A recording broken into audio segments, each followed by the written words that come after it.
What was your favorite school lunch? Do you remember the smiling face who served it to you? For many children, the cafeteria is the first place they enter on a school day. From the first time through the cafeteria line, the lunch lady has more than nutrition on her mind. The well-being of every child is important to her. Keeping them safe, happy, and providing them with good and delicious food is also a priority. Unlike the cartoon crazy lunch lady you see on TV, most people working in school cafeterias do it because they enjoy interacting with the students. It's the reason they get up and go to work. Some cafeteria workers even become close with the students and their families and see them grow up and have families of their own. Being a lunch lady is hard work. Most of the food ingredients come in industrial sizes, like enormous cans of vegetables and fruits, or huge bags of mixes, which means you have to be in pretty good shape to whip up a meal for a couple hundred students. First, in the late 1800s, Philadelphia and Boston were the first two American cities to begin school lunch programs. In 1894, the Star Center Association in Philadelphia began serving hot meals in high schools for a penny. The response these programs received was overwhelmingly positive. So positive that in 1910, the teachers were unanimous in the belief that the luncheons helped the children both physically and mentally. These programs were shown to not only provide growing bodies with nutritious food, but they were also teaching children healthy eating habits and helping them to learn to choose their food wisely. School lunches began expanding to more schools across the country. Well-fed children meant being in preparation for war. School lunch was a necessity to see our country thrive and not perish at the hands of hunger. The Great Depression caused the federal government to become involved in school food programs. In the early 1930s, farmers were facing financial ruin thanks to price collapses. Laborers were having extreme difficulty finding work, and poor children were experiencing increased malnutrition and hunger. School lunch programs emerged as the perfect solution to all three of these problems.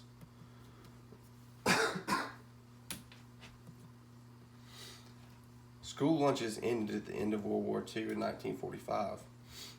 This was because it lost federally funded employment support, lost surplus agricultural foods, and it led to a need for healthy school lunches was greater due to both parents now working outside of the house.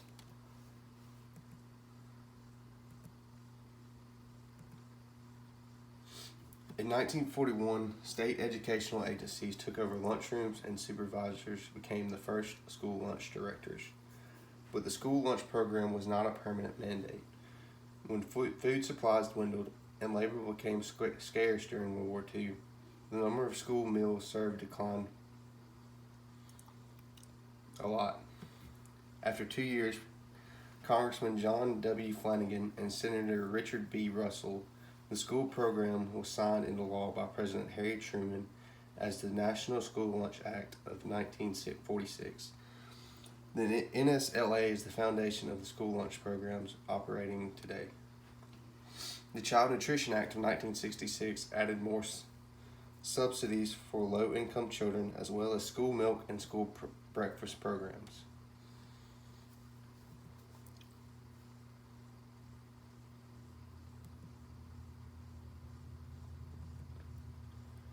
During school months, National School Lunch Program began when it was signed into law by President Truman. In 2018, more than 4.8 billion meals were served in the United States.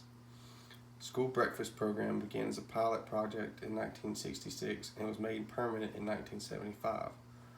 Operates in more than 78,000 schools and institutions. Fresh fruits and vegetables began in 1995 when the USDA partnered with the Department of Defense to provide more fresh fruit and vegetable products to schools. The FFV began to supply fresh fruits and vegetables when deliveries were made to military institutions or other sites in the United States. The Special Milk Program provides milk to children in schools, child care institutions, and eligible camps that do not participate in other federal child nutrition meal service programs.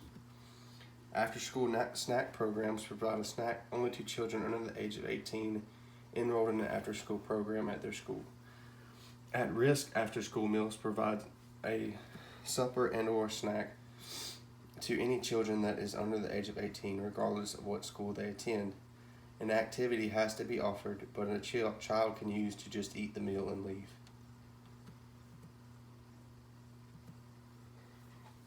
During the summer, the SSO or Seamless Summer option is only to be operated by schools at school sites. Children must be 18 years or younger and attend the school they are getting a meal from. The SFSP or Summer Food Service Program is open for nonprofit organizations and schools. This could include city governments, boys and girls clubs, and churches. Children must be 18 years or younger, and any child can go to any site in any state, even if they are visiting family in another state. In 2010, in an attempt to return to the original intentions of school lunch programs, Congress passed the Healthy, Hungry-Free Kids Act of 2010, headed by First Lady Michelle Obama, that allowed the Department of Agriculture to overhaul school meals to reduce sodium, reduce calorie intake, and provide more fruits and vegetables in the school lunch. While no one can deny the importance of better eating for growing minds, the restrictions caused the lunch lady's job to be even harder, causing food to be almost unplateable, which led to food waste, smaller earnings for school lunch programs, and even more kids going without lunch.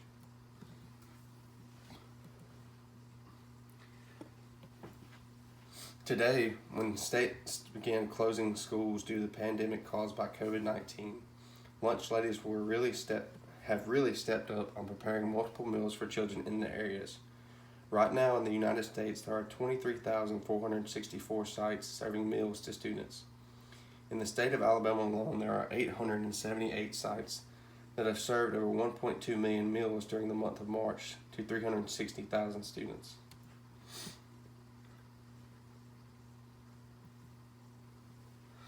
So today I salute the lunch lady, just like the children's author and illustrator, Jarrett Krozakski, with his creation of the School Lunch Hero Day to honor the food service employees. I believe the lunch lady is an unsung hero.